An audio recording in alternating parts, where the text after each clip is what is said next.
आरती करना चाहता है मंच पर आ जाओ।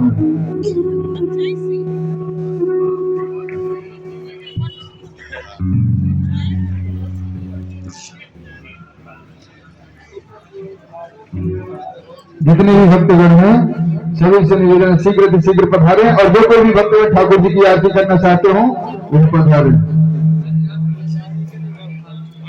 जय श्री राधे।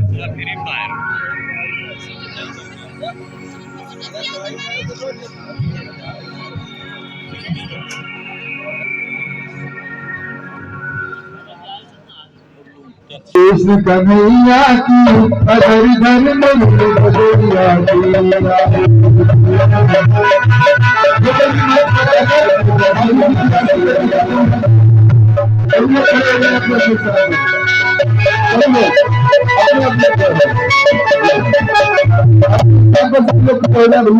ठाकुर जी की आरती की समय कभी नहीं बैठना चाहिए और जो कोई भी मंच पर आकर ठाकुर जी की आरती करना चाहता है वो मंच पर सही पर याद रखना ऐसा सरकार वार नहीं आता फिर आप कहीं और हम कहीं और जो कोई भी आरती करना चाहते हैं कर सकते हैं।